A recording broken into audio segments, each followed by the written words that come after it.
Morning, Hamish. Morning, how are you? Good. How are you? Good, good, good. Morning. Morning.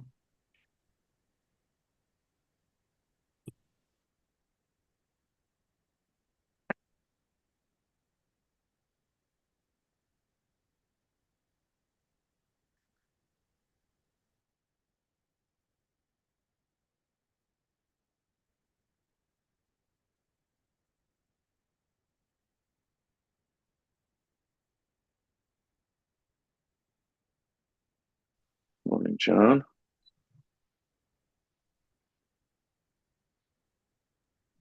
Morning, John. How are y'all? Not too shabby. Morning, Liz. Hanging in. Good morning.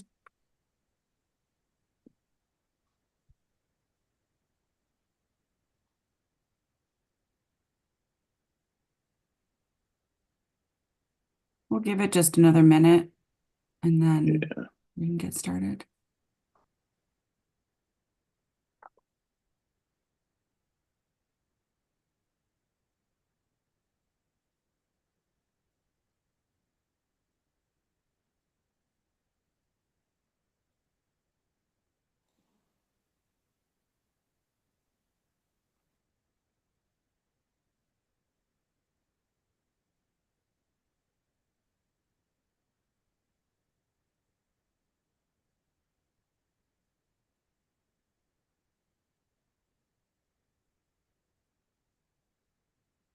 Morning, Sarah.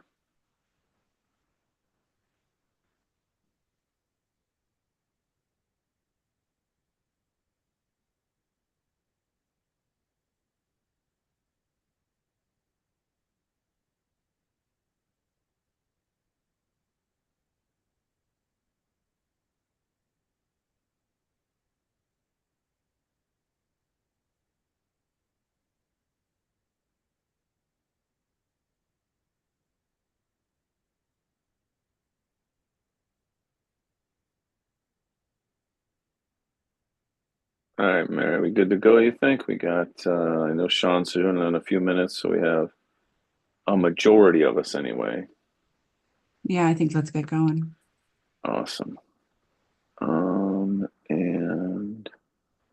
let's see if I'm savvy enough. Oh, I can't share screen because I'm not on my computer. I'm on my phone, so we'll just follow along the agenda.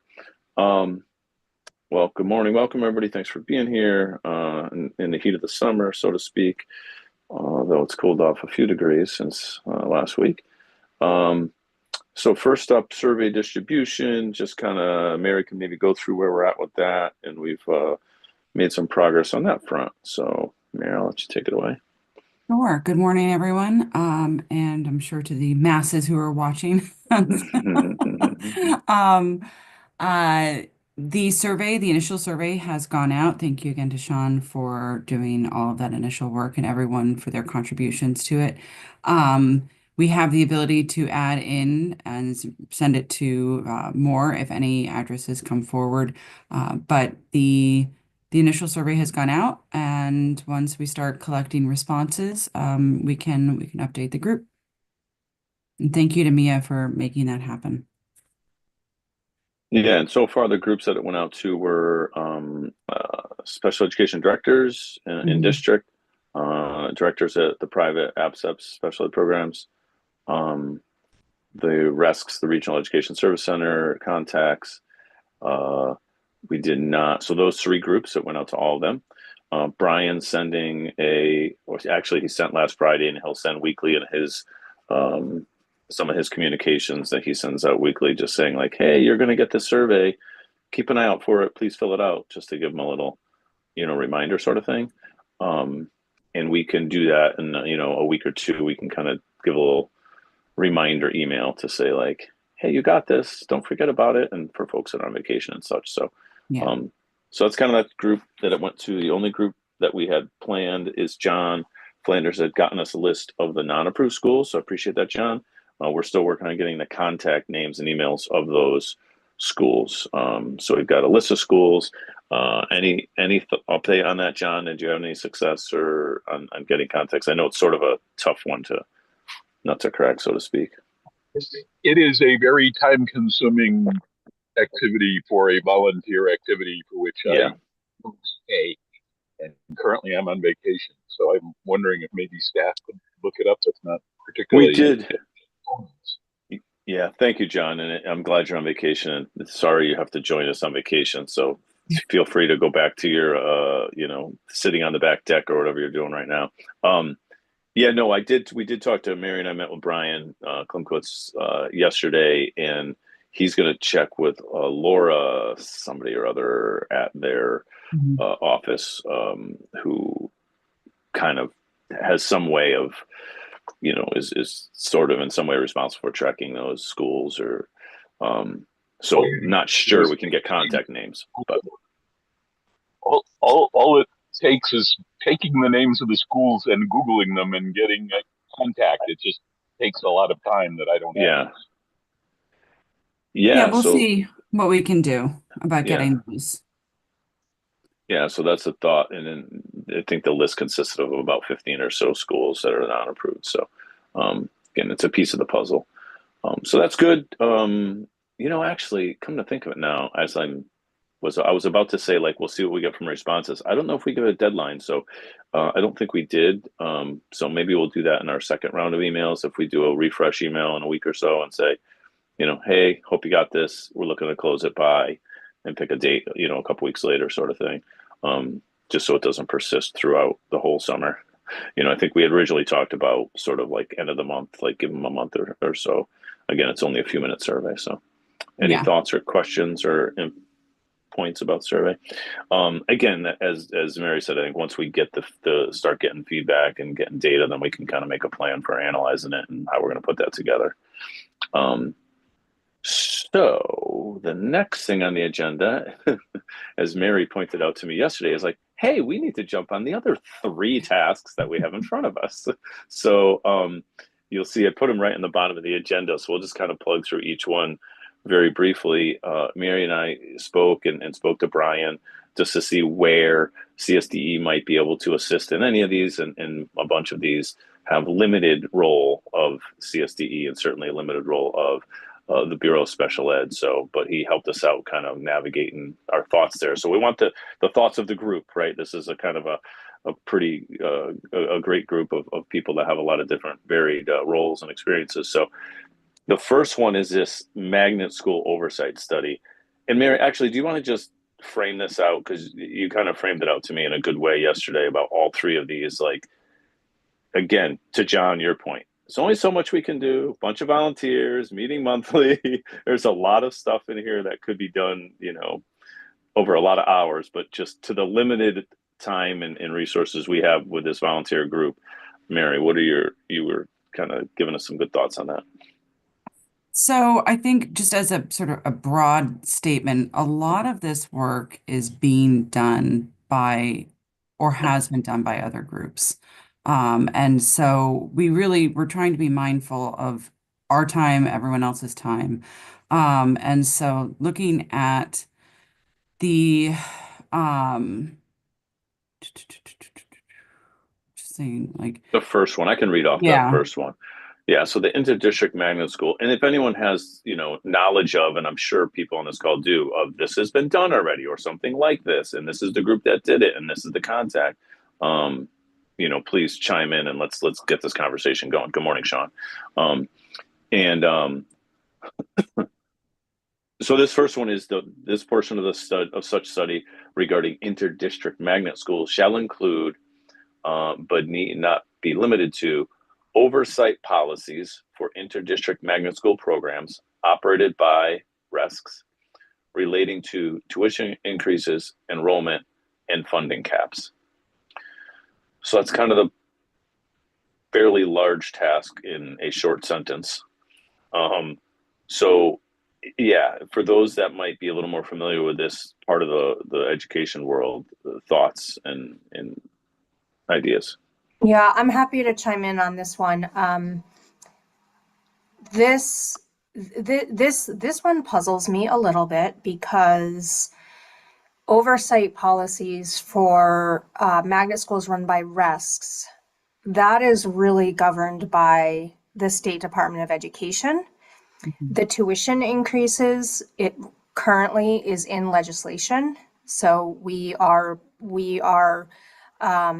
to follow the statute for what we can do for tuition. We've been capped at 58% of what we charged fiscal year 24, and it has not changed since then. So the RESC operated magnet schools cannot make those decisions on their own. It is in partnership with the State Department of Education as well as the legislature.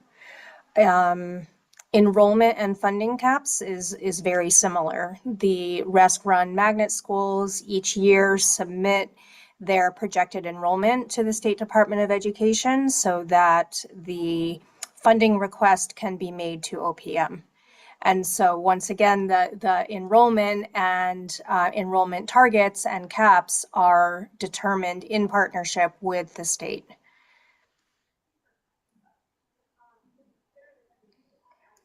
I have a question. I have a question on that, just because I'm not familiar with the process.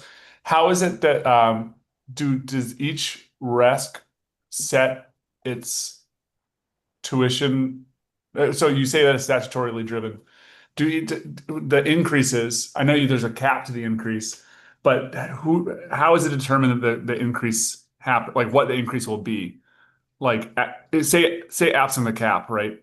Like what is the determination of like we're setting a 2% tuition increase from last year because of XYZ? Like what does that process look like? And is it RESC dependent or is it like a universal thing across the magnet world? It had been RESC dependent. And so I can speak to the process for the RESC I currently work in. Prior to there being a tuition cap, let me back up. The tuition increases were really predicated on whether or not we were seeing an increase in the state magnet school grant, per pupil grant. And for years, the state magnet school per pupil grant was flat funded. So the number that we lived with for a very long time was 10,652 per student. And so with cost of living increases, contractual increases, we had to find revenue elsewhere. We don't have a property tax base that we can go to. And so we would increase what we charge districts based on primarily the drivers, which were contractual increases and regular cost of living. And that communication would go out to all of the boards of education as early as we knew the increases were going to occur so that they were able to plan for their own budgets. But since fiscal 24, we have not engaged in that activity.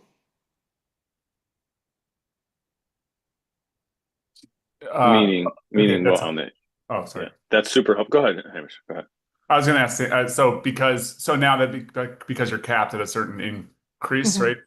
So you're probably butting up against that every single time. Yeah, so we charged in fiscal 24, we charged an amount of tuition. Let's just call it $6,000. In fiscal 24, I'm using 6,000 as an example. Because of the way the legislation is written, now we can only charge 58% of that 6,000. And that has stayed the same since fiscal year 24. So there have not been any tuition increases. Got it. So, okay, that makes sense. I'm just thinking about it from the perspective of like, I know that it's like a sticking point for a lot of districts because they're like, Yes. over the years, they've been like, well, all this money's going out. We don't know. Like, I want to answer that question in a way that also respects like you're trying to figure out how to make your budgets work too. And that's like, Yes. so it's like if you can't pinch one and then not understand Yes. that's going to have effect on the other. But I just want to make sure that both entities are feeling like there's a rationale and a reason, and also that we're able to actually fund the programs that we need. Yes, and I agree 100%. And We continue to advocate for a more sustainable funding formula, not only for rest-run magnet schools, but for education in general in Connecticut. And, unfortunately, because of the way the magnet school funding has been working, the school districts have had to bear the brunt of magnet schools being flat funded because they kept seeing tuition increases, and that's not sustainable.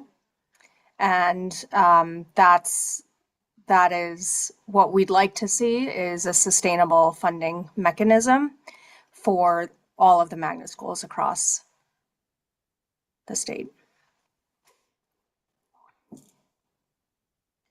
I think with this one, I find this, and Rep. Wheelander can chime in, or others that are aware. I find that these pieces they put in these bills, like these four that we have in front of us, sometimes they're like, you don't need a study. They just need to be explained what the status is and the situation is. So, Sarah, you just explained that in like less than 5 minutes, right? Now, I'm sure there's more detail to it that we would need to explain, obviously, but I think to me, it's here's what's up. And like, that's our report, right? Like, here's the study is not a study in the sense that it's just like a report on the status of here's where we stand with tuition increases, enrollment caps, and funding caps. This is the status. It's because of this and this, legislation and FY24, blah, blah, blah. So I don't want to volunteer you, but like, are you able to kind of give a summary or write summary, or is there someone that we could talk to that could do that? The people that Brian Klimkowitz had suggested, is Robin Cecere, yes, State Department of Ed, who is like, again, I don't know her role specifically, but oversees this magnet school sort of stuff. So, maybe she can write up some sort of thing like, here's what's up. I think that's what it is. It's like, I envision like a page or 2 pages that explains, the different components, and that's the study. Yeah. We already have that type of document created in partnership with all of the other RESCs. Okay. So I can get my hands on that and share it with the group. That would be great. And maybe it's that in combination. If we get that from you, we could say, hey, Robin, here's our charge. This sentence I just read, here's what we have from the RESCs. Anything to add, sort of thing? Because we're basically going to just copy and paste that into a report just to tell the legislature, like, hey, this is what's up. Because I think, Mary, I mean, again, correct me if I'm wrong, that would be adequate for that. And I think that's all they need is just some education, so to speak, on what's up. Because it's not asking us to like dig into, that's a whole different project. Like, what can be done? What are some sustainable funding mechanisms? Like, that's a whole thing we're not getting into, It probably would meet most of the goals. I'm trying to think back, and this is something that I can check in with RepCon about, and some of my other colleagues that I was on the special ed committee with, just to make sure that the discussions that led to that charge being written, that we're meeting those goals, because I know that what Hamish was referring to is that continual escalation of costs, and how are they being used, and how is the reporting back? As a former Board of Ed member, like, I know that there is a set process for doing our annual fiscal audit and looking at where money is going, where it's coming from, all of that, and making sure that, again, that the legislature understands the same process for RESCs and the magnet programs. So I think that would be a really good start, Sarah, if you're able to do that and have that be the beginning of our conversation about that. That would be awesome. I do believe there's another Bergen subcommittee that's working on this as well. Right. There's a lot of overlap. So yes. So I'd be interested to hear what kind of headway they have made Yeah. And that was one of the things when Tom and I were talking, whether it was yesterday or even before, Yeah. that it might be helpful when we're looking at some of these very uh, specific topics, if having someone come in the way that SDE sort of gave a very quick presentation at our last meeting about the approval process and whether or not we can have someone, really schedule time to hear from the people who are experts doing this every day, because I agree, the legislature often we put things in that just aren't known to us at that moment. It's not that they are an unknown entity, it's just that it hasn't been made clear in that moment. And so then it becomes, but we want to try to make things, the process of everything better, not just duplicative. Hmm. So I'll check Yes. in with Miriam and RepCon um, and see about what's going on in the other Bergen subcommittees and if we can get that information. So, because if they're already doing that, then we can join forces. Yeah, and I think, and Sarah, that's great. If you get us that, we get it, have a conversation or communication with Robin Cecere. Am I saying that right, Cecere? Yes. Okay, Yes. because Sincere. Brian actually spelled it for me because I was like I couldn't even like comprehend how to spell it. So, but Robin Cecere, and maybe to your point, Mary. I mean, our next meeting right now is scheduled for August something, middle of August. We could possibly get her to come and say, "Hey, here's a presentation, folks, on this piece." In combination with what you're providing, Sarah, and what her perspective is, or something like that. Is this a thought? I will add another resource is Please. the state school finance project.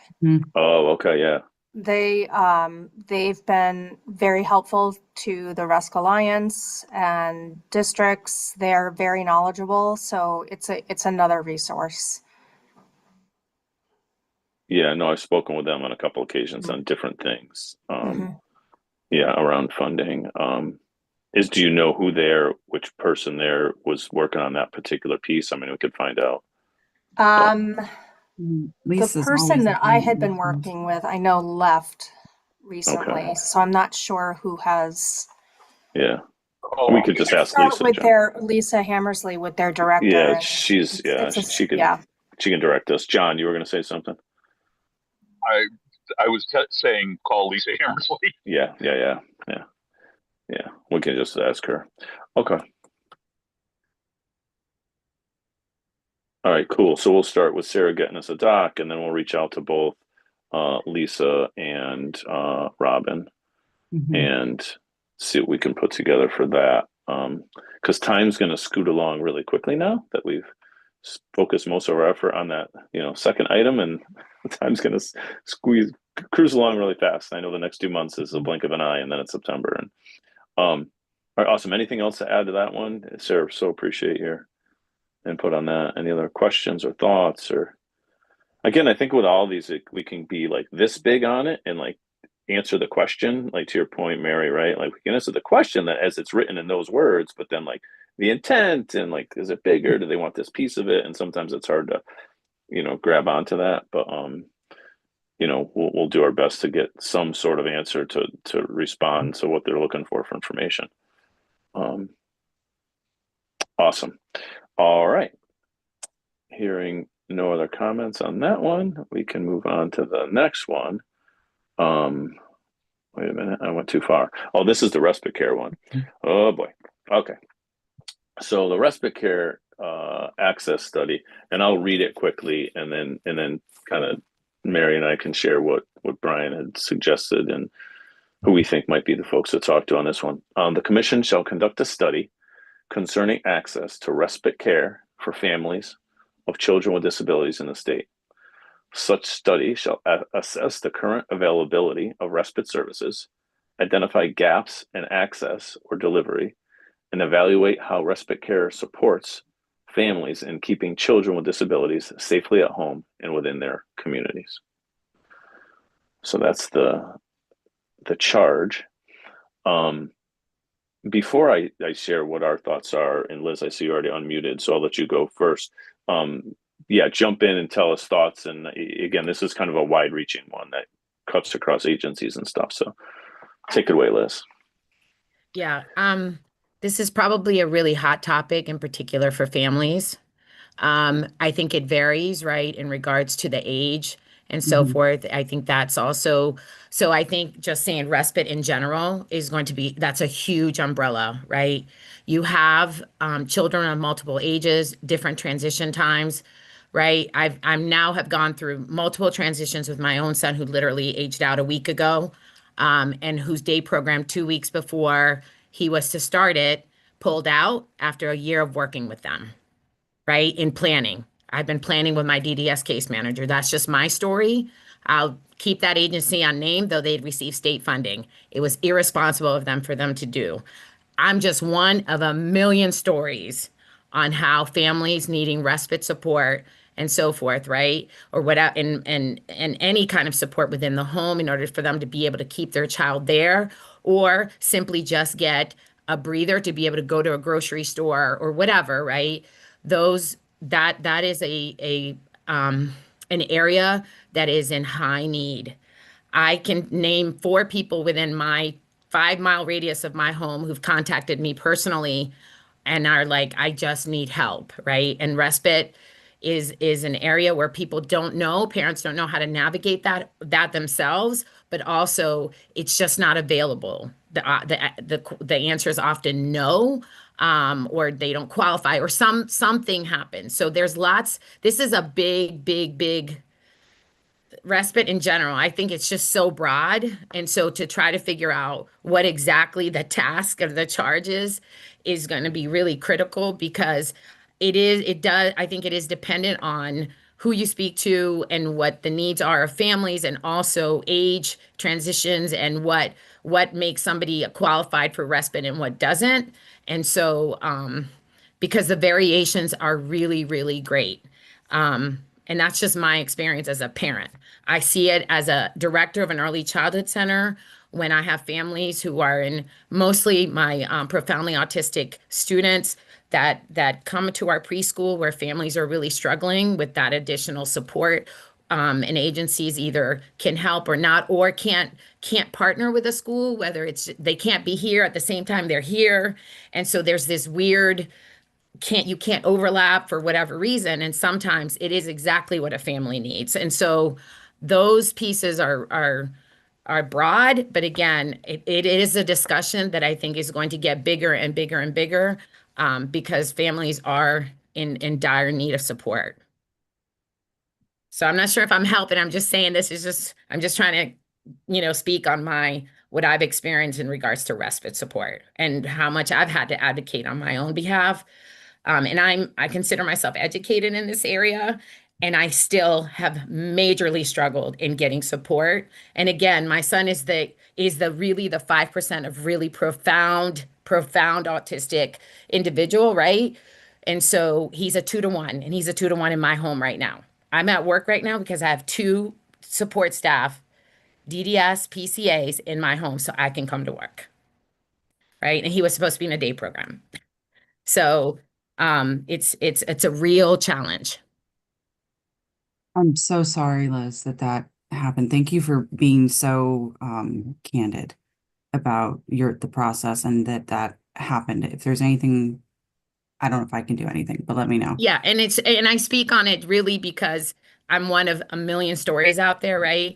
And because it's around respite and those support services, which really begins right at those early ages too. I've actually lived it now for many years. And so if I can just tell my story and also assist and tell you what some of those challenges are, it's part of the reason why I'm on this committee, because sometimes the actual voices of those who are affected directly aren't heard, right? And so I know what it feels like to be told 2 weeks ago, right? And I'm a director of a school. I can't just call out, right? And all of a sudden, I had a plan A, B, and C, right? Because I knew better, but I was really 2 weeks. If I was just a typical, what I would say, and I don't mean typical is kind of probably not the right word, but if a parent who may not have known, that parent may have lost their job this week, right? Because of not having the support that someone said, yes, we can do this, we can do that. And then all of a sudden their reasoning was, oh, we don't have enough staffing, but you knew that a year ago, right? And then I got a Dear John letter. I didn't even get the phone call after I'd been working with them for a year. So, and my rep is got a copy of that letter, right? Because that's what we do. Yeah. So it's just not right.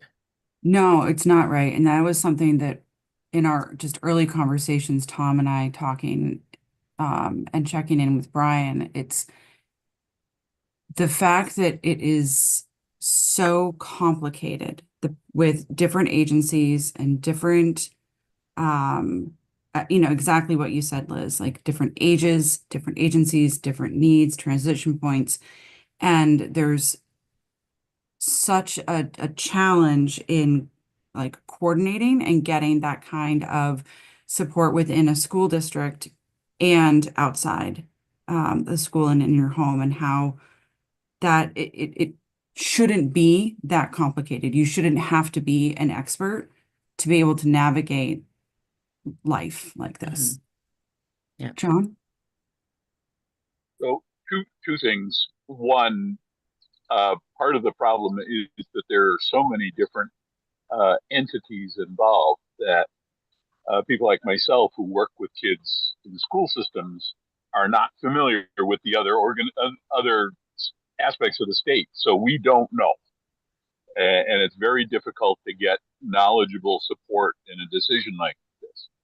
The other thing is that very, very, very, very, very often, perhaps every time, you will have two or more entities saying, that's not our problem, talk to so and so. And so the parent is stuck between two organizations which may or may not have the resources, but would rather somebody else pay for it, who will then say, that's not my problem.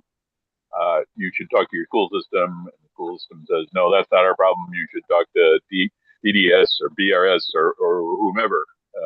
And there simply aren't appropriate resources for someone to call to fight that particular issue. Yeah, and I'll chime in on it a little bit from my personal experience. My son is 18, and we've tried to navigate some respite services at the younger ages, and it's the same thing. Like, it's really difficult, if not impossible. But it comes from, again, DDS. My son was on a Katie Beckett waiver, so there was some stuff available through that. He also got in DDS through Young Adult Services, and there's some respite available for that. And when I say available, that's like on paper available, right? And then to your point, Liz, like, it's sort of available, but is it really available? So I think things we can do, and obviously in birth to 3, there's some respite available, but sort of available, but not available, right? So it's like what's available.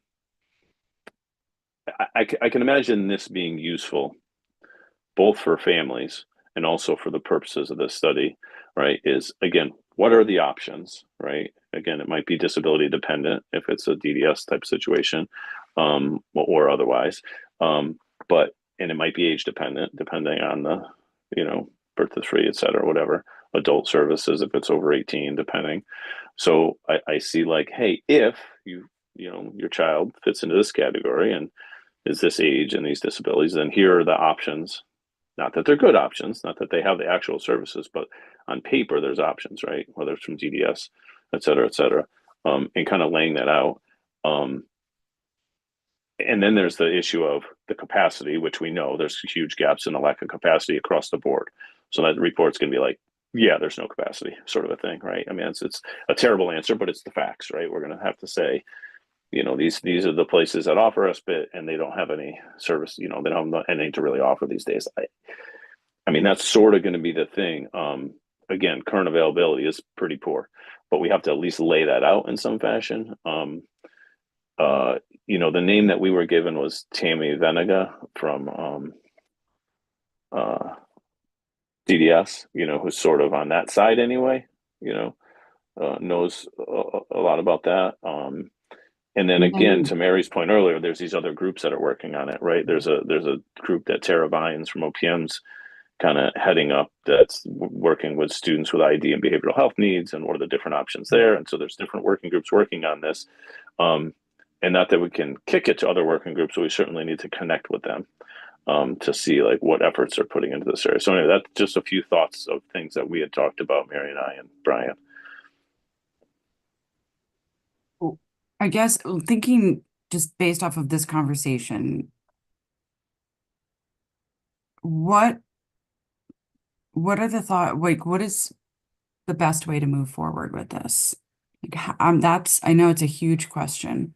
But if we are trying to identify ways that we can improve the process and the system for families, specifically, but also providers, making sure we can, what can we do to make this better? How do we want to frame this charge? That doesn't have to be answered right now. That was a big, but yeah, I mean, part of what I think of too is I again thinking about it as a parent, right? And to John's point, I work in this world, so it's different. But if I didn't work in this world, my only touch point to date would have been with the school system, right? And that's for so many of us, for all of us, right? Most of us, it's our connection. So I see like, hey, again, as part of this, transitioning out of school services, right? Whether it's at 12th grade or at age 22, here's all the 27 things you need to know about, you know what I mean? As your child's transitioning out of that system. And one of them is availability of respite services. Now, you also can back that up and provide that through PPTs and through, birth to 3 services. It's what's available at each stage of the game, right? Birth to 3. So I see like, again, we probably have those already. I don't know, because I haven't dug too much into it, but I'm sure those like resource sheets or something, or like just imagine like, here's the places that you eligible, here's who to contact, sort of a thing. And Liz, I'm sure you can speak more eloquently about this, but like anyway, I envision two reasons. One is that's something that we need to identify what's available, right? Again, for the legislature, but also for families. And then from there, once we have a snapshot of what's available, then we can say, what are the gaps or the availability, which is, next to nothing or zero, and fine. Next to each item, we say, not very well, whatever. We have some way of indicating there's a wait list or it's just plain not available because of staffing, et cetera. Anyway, so I don't know, and whether it's Tammy that has that, whether it's Tara would have some of that, whether it's, some of it's through DSS, right? They come from different. Haven't even talked about what respite care might be available through DMIS, for example. Like I'm sure they have young adult services through DMIS that might have respite. I don't know, but well, and even I feel like the definition, like what falls under the category of respite care, because there are some people who I think might even, in my mind, I think there could be categories of programs there are that would not initially be thought of as under the umbrella of respite care. Yeah, there are. Look at Brian's being all nice and raising his hand. Thank you. Yeah, I agree with what you all are saying. I was just on the DDS website. They have a page that defines respite care, the types of respite available, and then they have a document called Understanding DDS Home and Community-Based Waivers, a guidebook for consumers and families. So that, again, that parents may be aware of that, but if we could bring that information together from the different agencies, that might be a great start. If there was a chat, I could put the link in the chat, but for some reason the chat is disabled, I think. Yeah, I think because it's a public streaming meeting, the chat wouldn't be available. Yeah, no, we can find that, Brian. Yeah, so it's the HCBS Home and Community Services summary, right?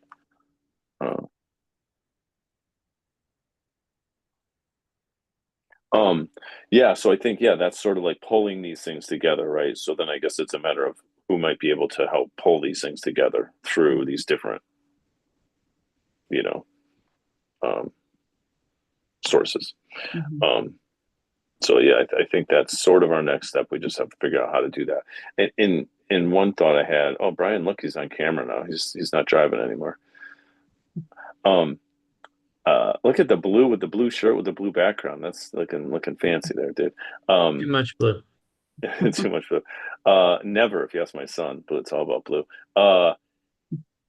You know, the other thought I had, and I know this is going to be, we had an item on the agenda, like, you know, assignment sort of thing, like next steps, who's going to do what sort of next steps.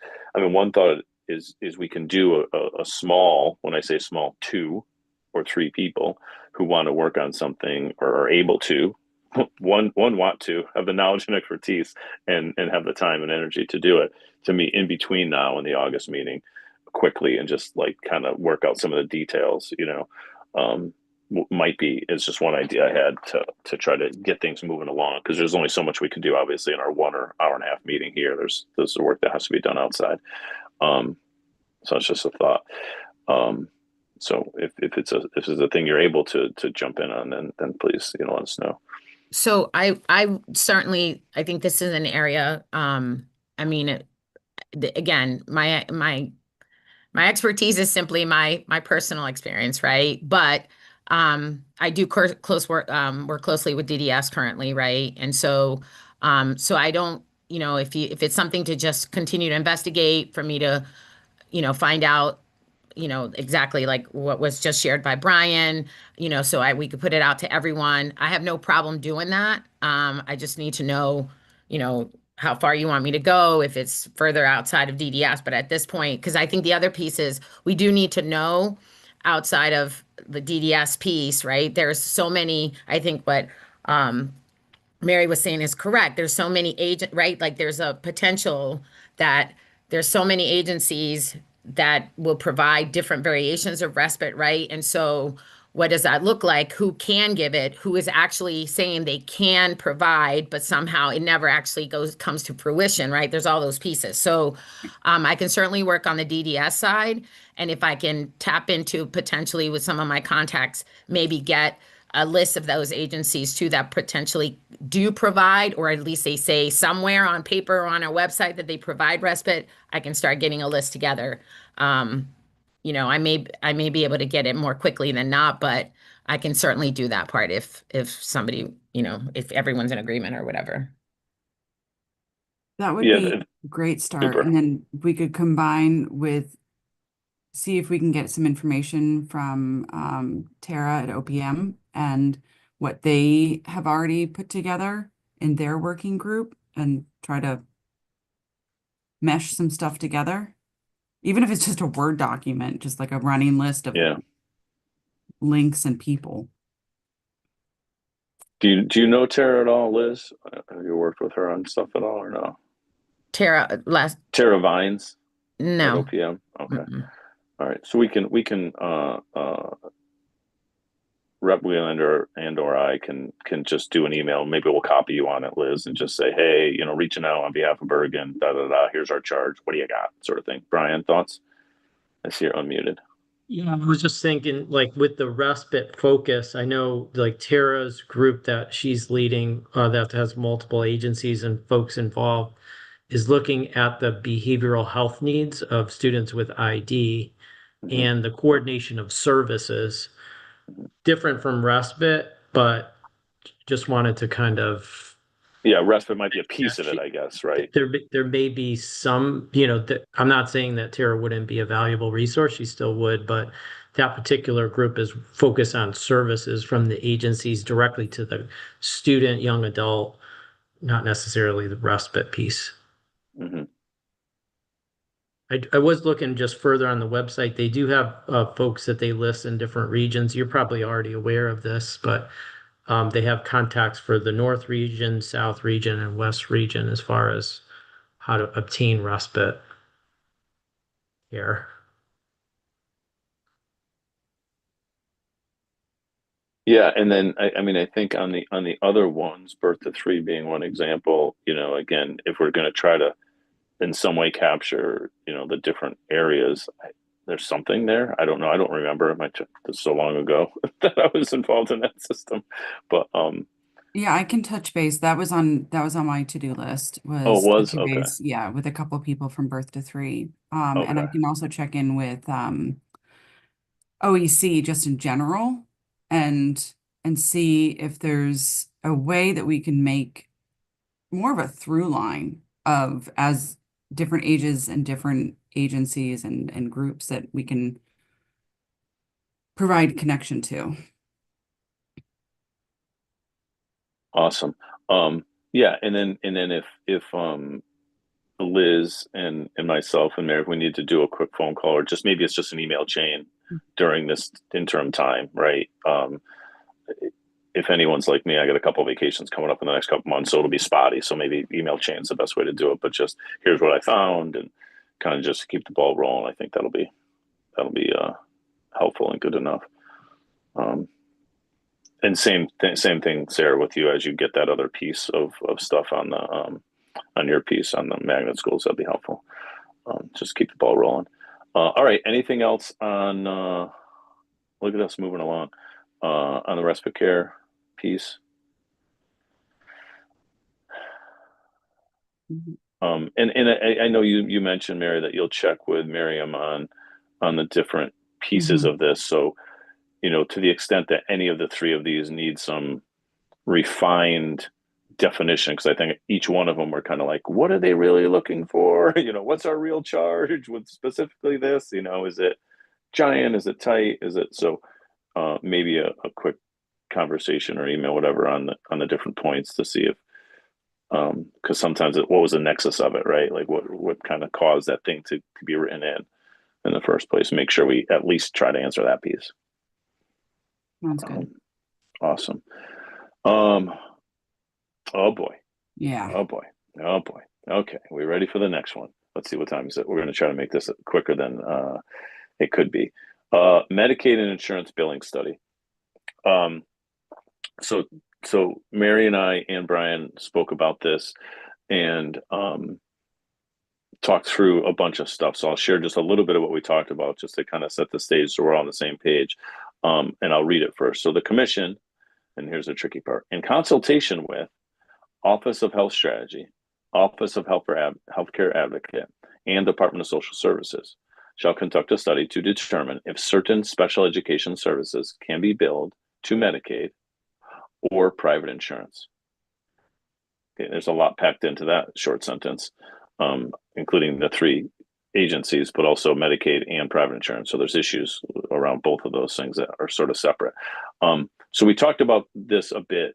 You may or may not be familiar. There's a Transforming Children's Behavioral Health Policy and Planning Committee, TCB, that's working on, from the behavioral health side. They're looking at school billing. So I spoke with Emily Bombatch, who works with the Tau Youth Justice Institute, who oversees this TCB, and she's going to connect us with, or can connect us with, this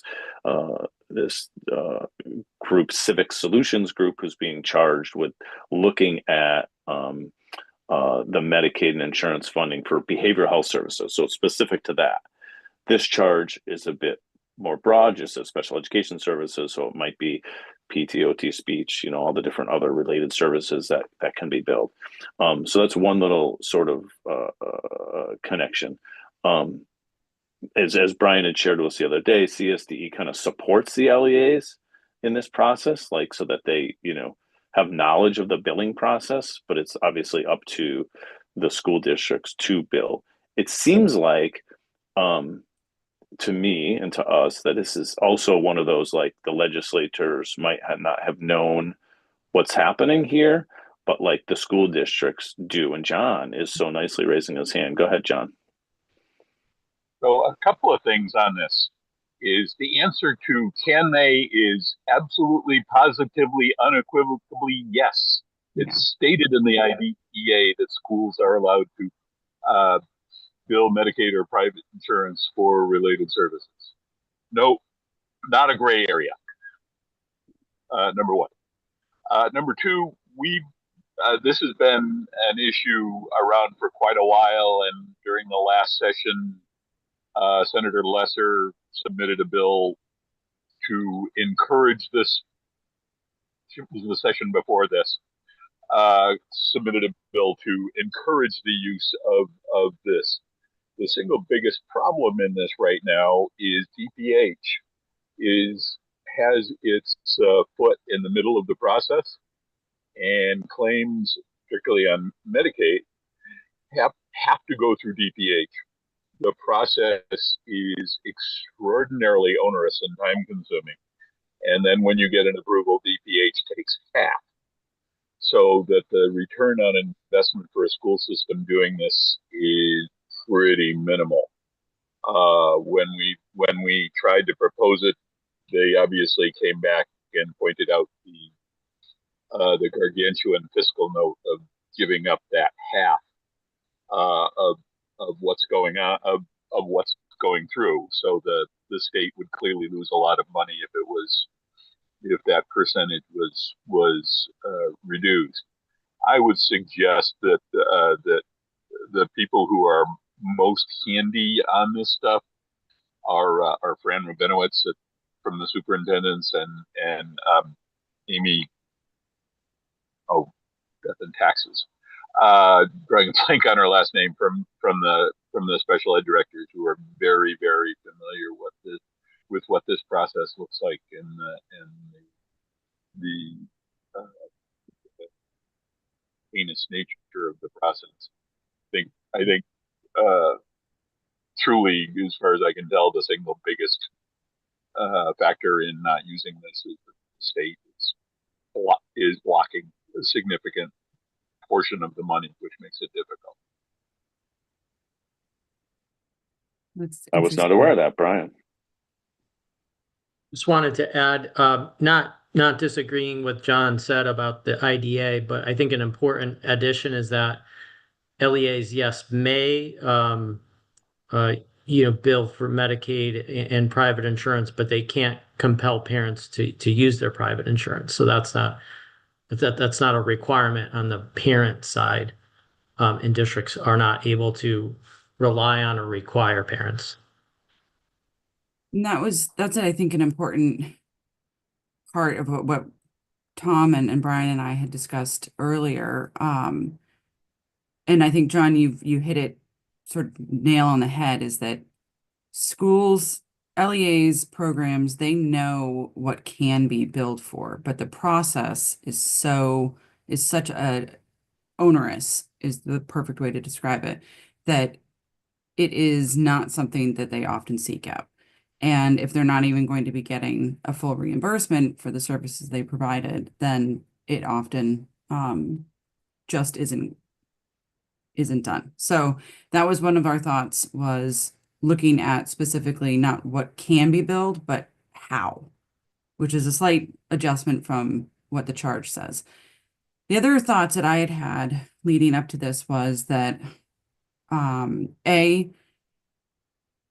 involving private insurance is something I don't think we should be even looking into at all. I think this is something I get very nervous about, the idea of any kind of privatization of this program, and making sure that services aren't dependent on what kind of personal private insurance you have, and that we don't start that pathway. So that's one of my main concerns. The other really big concern is that we know that there are going to be some major federal changes in what is allowable in billing for, and what would be reimbursed and covered for Medicaid. We've got some federal changes coming down the pipeline, and I'm not 100% sure exactly right now, like in this moment, looking at what might directly change. But I also don't want us to put a lot of work into this for the next, few months to try to get this information and then have it be completely irrelevant because of changes that have happened. So those are just my thoughts, and we were really curious to see what the feedback from the group would be. John, I see you're unmuted. Please go right ahead.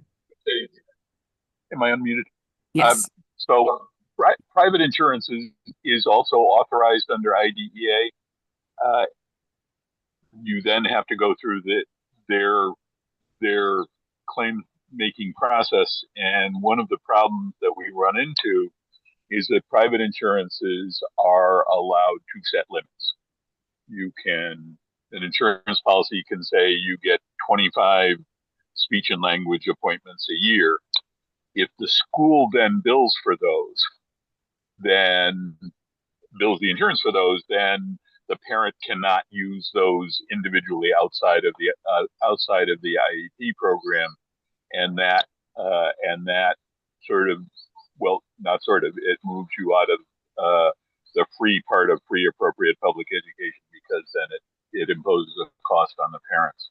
So it's a little bit more fraught, but the fact is that it exists, and if nothing else, parents should be made aware so that they can ask appropriate questions in their individual situation. Yeah, thanks for sharing that, Brian. And I'll let you go, or John, Brian, I'll let you go in a second, because I share this exact same concern. As a parent, that's my problem. There ain't no way you're building private insurance for me, my kid, because I lose out. I got 20 max. You ain't taking any of them. So sorry. I'll sign the paper to say bill Medicaid every day.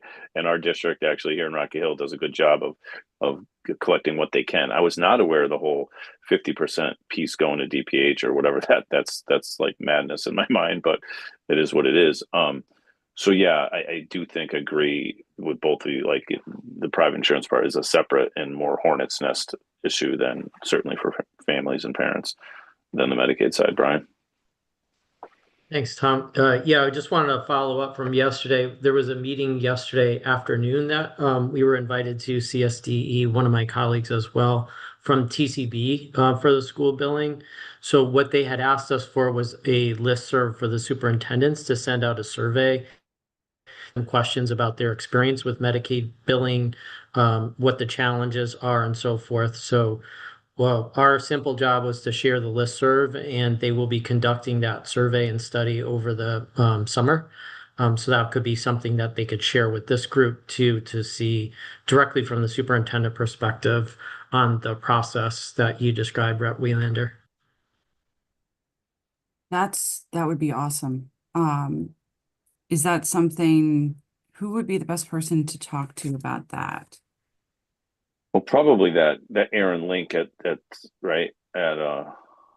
Civic Solutions Group, who's been contracted through TCB and the legislature to do that work, Yes. Study, whatever it's called. Yep. Emily was supporting that work, Yeah. And then there was also a couple of other folks on the call, but yes, I think those, like, I have Emily emails of folks that we could reach out to just keep in touch. They said they would circle back with us as well once they kind of got things going. So I think they'll be looking for our help in dissemination, similar to the survey that this group designed. I just don't have the details as far as the deadline and their goal for dissemination yet, but it will happen over the summer months. Okay, that's great. Mm-hmm. Well, especially to the extent that that's about the process too, right? Yeah. So, I would imagine is there a fairly succinct document that explains what's billable? I mean, to your point, John, like this is allowed. We know it's allowed, right? Is there this document that says you can bill for these services, social work, PT, speech, OT, there's got to be this document that explains. And certainly in the Medicaid side, there has to be Medicaid billing codes, I would assume for private insurance too. So it's like there's a list. It's not like a hard list to figure out. So if things are billable, that's sort of like an easy question. Here's a list, yes. Right. So to answer the question as presented, we can dig deeper on the process part of what we want, but that first, as listed here, is pretty straightforward thing. Like, yes, here's the list, right? And does anyone know of that list or where it is? I mean, I suppose we can ask a district for it, or John, or Brian. It says related services. So since related services is defined for an individual kid by her IEP, it could vary quite a bit, but anything that can be considered related services. Brian? Yeah, we have that document, that DSS document with the codes and the different categories that we can forward to you all. All right, that It would would be have been helpful. a shot, like I said, but it's disabled. So we'll just follow up with email. Yeah. Well, will you remember to do that one? I know you're at your desk now, or should we email you about that one? I'm not sure if you're at your desk or if you My stickies here, so you got your stickies. I'm just making sure because I joke because yesterday when we were talking, Brian was driving, so I was like, we'll have to follow up with you an email because you're not going to remember by the time you get to see the governor and all that stuff. I hope your meeting with the governor went well, by the way. Um, uh, all right, so the list of eligible services to be billed, basically, right? Uh, Again, as this work group progresses, I think we answer the task at hand pretty quickly and easily. It's how much do we want to go into what's really the issue, which is the process, and it's a nightmare. And the other thing I was curious, I wonder who we can find out of who, like how much people are billing. Like my town in Rocky Hill, where I lived, I'm on the board of ed, and our finance person told me like, hey, we recover 95% of, so they're tracking what they could bill and what they do and what they get. So I don't know if it's every district captures that, right? Or if DSS in some way captures that, or somebody in Medicaid will probably know how much is getting from each LEA.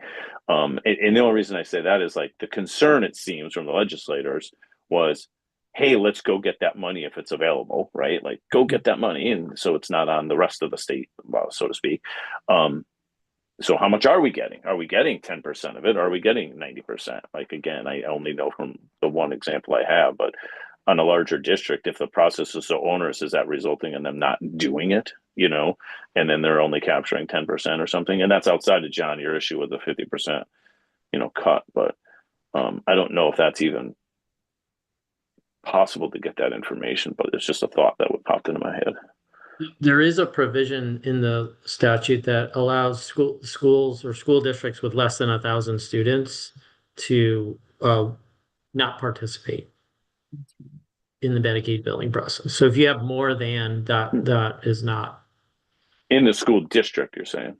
in the school, in the school district or in the school. LEA. Yeah. I had forgotten about that threshold. So some of our smaller districts kind of fall under that. Not worth the effort of the staffing and the training and the setting everything up versus the reimbursement that they would receive. And it's total student population, not IDA identified or 504. Section 504 is also billable students that have Section 504 plans. So yeah, so it's not, it's a total students, enrollment in the district. Total student, yes. Right. So it's the smaller districts. Yes. Still, some of our regional high schools have just under 1,000. Yeah. That are their own LEAs. Brian, do you know if, and this is sort of adjacent, I guess, of a question, is there any provision in our statutes that prevent districts from doing this regionally, where within, that area, they can each hire one person who could do it for all of these, tiny little districts? Like I have 4 towns, but 5 districts, so. I don't think there's any, at least I'm not aware of any barriers to districts working collaboratively in that manner. And I know the vendors who handle the billing make every effort to ease the burden on the LEAs. And then the way they're structured is that they're paid through as part of the reimbursement. So there's not a lot of upfront costs. They're taking a percentage of the reimbursement that the districts receive. So we are aware of, a few different vendors that work with the districts, and the districts couldn't do it without them. They're essential in the process. Okay. All right. That's good to know. Thank you. You're welcome. Oh, I just also, Brian, I had that a note from our conversation yesterday. You were saying this is what the note says. Brian can dig up language on the clarification with the issue with private insurance. Does that make sense? I'm sure I didn't capture that perfectly. Yeah, well, there was a work group maybe 6 or 7 years ago that was tasked with work around private insurance and services being delivered during school hours. And so there was a report from that work group that I can send to see, what's still appropriate, applicable, and so forth. So that what I was saying, I can send to you, Tom. Gotcha. Part of what John shared, a little bit of what John shared about what is Yeah. possible, some of the challenges, and then I think there were recommendations from that work group as well. So I can send that along. That would be great, because at least we then answer to some extent, or can address to some extent, the private insurance piece of this. You know what I mean? Yeah. Yeah. We don't want to totally leave it out, because like Mm-hmm. the Medicaid seems to be like, okay, there's a process, there's a list, there's a thing, it's an owner's process, all this kind of stuff. We can kind of capture that, but it would be helpful to have some response to that. So thank you. Yeah. The other part of this that I'd forgotten to mention is in one of my other hats as a director for the Connecticut Association of School-Based Health Centers. They are working extensively with the Husky people because their billing rules do not necessarily fit with what a school does. So, for example, a group speech program under Husky requires 45 minutes of continuous session with 6 kids in the room. And that is not necessarily a practical result for IEPs in the school, so that claim would get turned down, despite the fact that it was a related service under an IEP. So they've been working on getting them to change the rules as far as billing for what constitutes, for example, and it's been speech and language that we've been dealing with mostly. What constitutes a group speech and language session for billing purposes.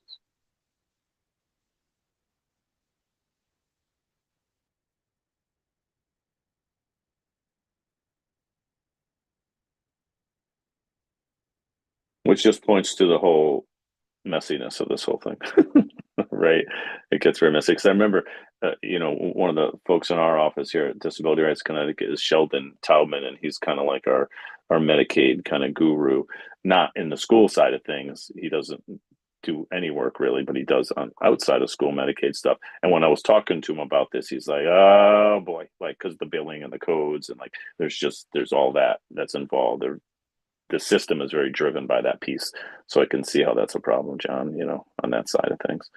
All right. So it seems we have some tasks in front of us to keep the ball rolling down the field, so to speak, on each of these. So I guess if we have nothing else right now on the Medicaid insurance billing study, we can just kind of quickly review as I've captured it, and if others have captured things differently, please speak up. Sarah's going to pull that information on the RESC stuff, the document, and get that to us. Are you able to connect with Lisa Hammersley? I don't remember if you said that or not, or if I voluntold you that in my brain, or someone else. Can someone else that might know Lisa get input from them? I mean, I can certainly contact her. What would the ask be? I mean, I'm pretty familiar with what she would say. I thought it might be helpful if she came and perhaps spoke directly to this group. Right. Or okay. or a designee from the organization. A representative, right? Yeah. I mean, it might be helpful for this group to hear and be able to ask questions, because they have the full context, not only RESC magnet school funding, but education funding in general. Right. Yeah, I mean, Mary, does that sound reasonable to try to, ask them on that component, and we'll put it on the agenda for our August meeting, see if they're available anyway, Sarah, if you don't mind. Mm-hmm. That would be our August 19th is what we have set. I'm not sure if you all have that date. I think we had sent it out somewhere amidst the things, but we ran into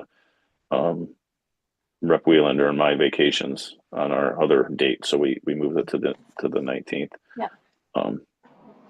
But yeah, if you can see if she's available, that would be great to kind of in combination with your information and documents on the RESC thing, and I think that'll get that ball moving. And then Mary, you're going to check with Rep Con on what's up with the other Bergen Commission. And I think those were the to-dos. I'm trying to highlight all my notes. Did I miss anything on that particular item? I don't think so. I feel like I have to tell Brian he's got something to do on each item. Otherwise, it just doesn't feel right if I don't tell him he's got some task to do. All right, cool. So that's that one, Sarah, Mary. Thank you. On the respite care, Liz, again, thanks for stepping up on that one, Liz. And you have kind of a little investigation and legwork to do on that stuff. I can contact Tara Vines just to see if she has anything to that might be helpful for us from her standpoint.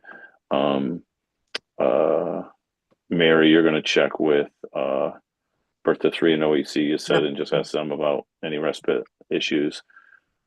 I think that was it on the respite care one. If we pulled together all that information, we should be in a good place. And we'll have, for each of these, I think we'll have that on the agenda for next month. Our next month's meeting, depending on who's available and here based on vacations, could be a full meeting, because hopefully we'll have some survey conversation on the other item too. All right, so that's what I have on that one. And then it's the Medicaid insurance billing one, which we just kind of went through. And I'll check with Emily and Aaron Link at Civic Solutions just to see if we can connect with the TCB group. Brian, you're going to dig up some language from that private insurance previous group and the list of eligible services to be billed. See, there's my Brian Kumka with stuff. I knew I had stuff in here with your name next to it. Brian's always, bummed out, I'm sure, when he sees my name next to a meeting invite, like, oh boy, more stuff to do. Was there anything else on this one? Again, this is sort of a tough one. We want to summarize. We'll answer quickly the if question, and then we'll have to dig into the process and the how question a little deeper. I have a lot of notes of concerns and issues. Not a lot of notes of what do we do about all those concerns and issues on this one. So we'll stuck on this one, but at least we'll start with what's available to be billed. And yeah. Okay. All right. Anything else for good of the order? All right, sweet. And between Mia and Mary and I will try to get some sort of semblance of notes together for this and circulate them to the group. And the next dates we have August 19th and September 9th, Wednesdays, same thing, 9 to 10:30. I believe, do you guys already have invites for those? I know Mia's usually right on it with those. I'm not sure. I think so, yeah. I think we have those. Okay. I know they're on my calendar. I couldn't remember if they were Mia invites or not, but if you haven't have those, and Brian, to the extent you're able to, I know you have back-to-backs every day, but to the extent you're able to be available for those, that's super helpful. And hopefully you're getting those emails. I just double checked my calendar and I did send out the Zoom links to everybody. Perfect. Awesome. Perfect. Thank you, Mia. I thought you had. Appreciate it. All right, cool. Well, it's not a ton of time, but you get back 14 minutes before your 10:30 appointments that you probably have. And thank you all. And hopefully some of you are going on vacation between now and August 19th. But we'll definitely share some emails between now and then. And actually, Sean, maybe I can give you one to do. Would you mind just following up with Mia in the next week or two, or put a note on your calendars to say, hey, what have we gotten for responses? Because I think the responses are coming through you somehow on the surveys, and maybe we do a refresh on a, hey, reminder. Brian's going to be, doing his little plug to fill out the survey, but like sort of a reminder email to the groups we sent it to say like, don't forget to fill this out. Oh, Brian's got his hand up. Go ahead, Brian. Just was wondering if I could have the actual link if you wanted me to like resend it out this Friday because the last one was just like a look for the link, and then this Friday I can send out another Yes, perfect. Mia, do you mind sending actually that email that you just sent out for the survey with all the scoop right there, and just send it out to this full group, including Brian? Uh, that would be great. And then you'll have it, Brian, because it's just got like the little, Yeah. please fill this out. Here's why. Here's who we are, Mhm. and then the links to the two surveys, all in one nice little email. Yeah, we already forwarded it to CAPSEF members. So just right now I'm looking, we have it says 10 public school responses, but that there Okay. might be one or two test ones in there, and then Yeah. 14 responses. And again, there might be one from the private. So All right. Hey, that's We're That's rolling. progress in less than 24 hours. That's Yeah. pretty solid. I'll take that. I'll take that. Awesome. Thank Great. you. Thank you for that. everyone so much for your time and everything shared today. Yep. And I'm sure we'll be in touch. We're making progress. Take care.